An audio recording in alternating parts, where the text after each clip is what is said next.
আল্লাহ ইনশাআল্লাহ আল্লাহ যেন আমাদের সবারই মনে আশা পূর্ণ করে। সবাই যারা যাচ্ছি সবাই আনন্দতে আশাবাদী, সবার কাছে প্রার্থনা কামনা যেন সবার মনে আশা পূর্ণ করে। সবাই আমাদের জন্য দোয়া করবেন ইনশাআল্লাহ।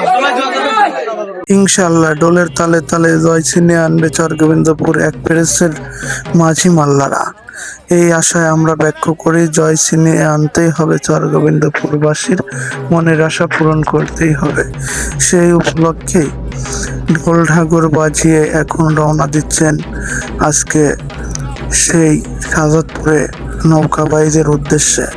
আমরা এখন ঘুরে ঘুরে দেখাবো চরগোবিন্দপুর দোপাড়াবাসীর, এই যে আমাদের রুবেল ভাই এবং যারা মাঝি মাল্লা আছেন, নৌকা প্রেমিক যারা বাইচ দেখতে চান, এদের সবাই চলে এসেছেন নৌকা বাইচ দেখার জন্য। এখন এই অটোগুলো ছেড়ে দেওয়া হবে, এরা চলে যাবে সবাই সেই শাহজাদপুরের নৌকা বাইচ দেখতে।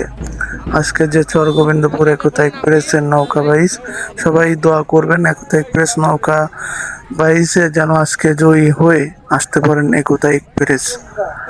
এই যে আমাদের মিঠু ভাই, তিনি লাইভ করে থাকেন এবং ভিডিও করে থাকেন। ওনার ভিডিও দেখতে চোখ রাখুন ইউটিউবে এবং ফেসবুকে।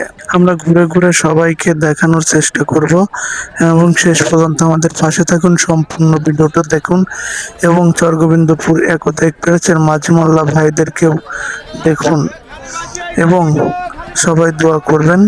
এই যে সবুজ সিএনজি নিয়ে রওনা দিবেন আমাদের সবুজ ভাইয়ের জন্য দোয়া ও ভালোবাসা রইল, এগিয়ে যাবেন। এবং এই যে সবাই উৎসব প্রেরিত হয়ে খেলা দেখতে যাচ্ছেন আনন্দের সাথে, ইনশাল্লাহ আমরা আশা করি যে এই আনন্দ নিয়েই আবার চরগোবিন্দপুর দোপাড়াতে ফিরবেন সবাই।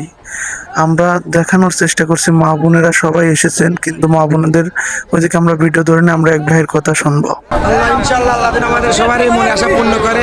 সবাই যারা যাচ্ছি সবাই আনন্দতে আশাবাদী, সবার কাছে প্রার্থনা কামনা যেন সবার মনে আশা পূর্ণ করে। সবাই আমাদের জন্য দোয়া করবেন ইনশাআল্লাহ। সবাই দোয়া করবেন এবং আমাদের এই ভিডিওগুলো তাতে দেশ এবং দেশের বাইরে সবাই দেখতে পারে, সেই জন্য আপনারা অবশ্যই ভিডিওটি শেয়ার করে দিবেন।